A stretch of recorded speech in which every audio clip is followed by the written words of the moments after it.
I want to make it virtually impossible for anyone who has mental issues to use a gun. I want to make it virtually impossible for anyone who is a danger to themselves or others to use a gun. I want to create a new program in Florida. I call it the Violent Threat Restraining Order. This concept is very simple and very common sense in my view. This will allow a court to prohibit a violent or mentally ill person from purchasing or possessing a firearm or any other weapon when either a family member, community welfare expert, or law enforcement officer files a sworn request and presents evidence to the court of a threat of violence involving firearms or other weapons.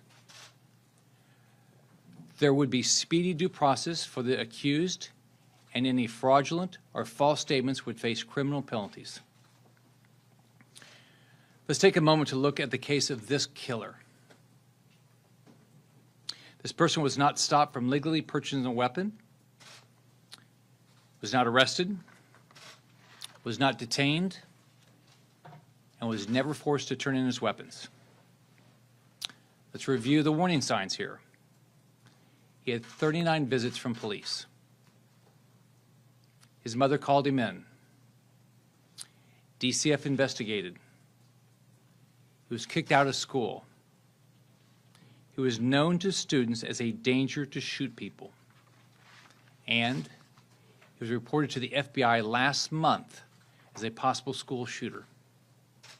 And yet, he was never put on the list to be denied the ability to buy a gun.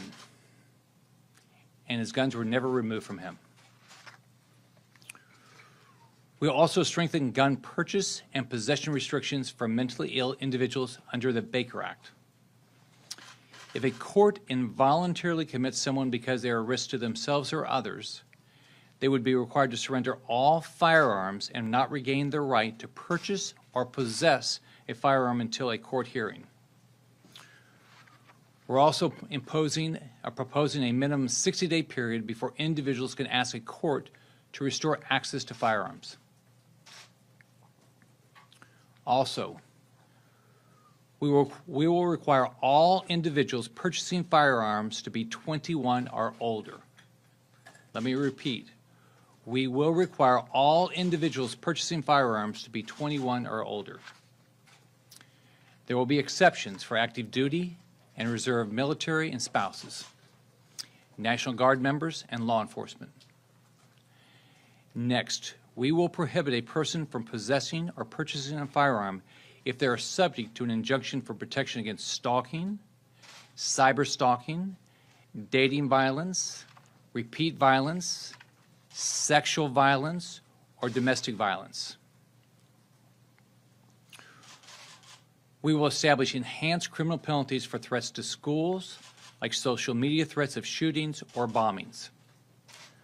We'll also enhance penalties if any person possesses or purchases a gun after they have been deemed by state law to not have access to a gun.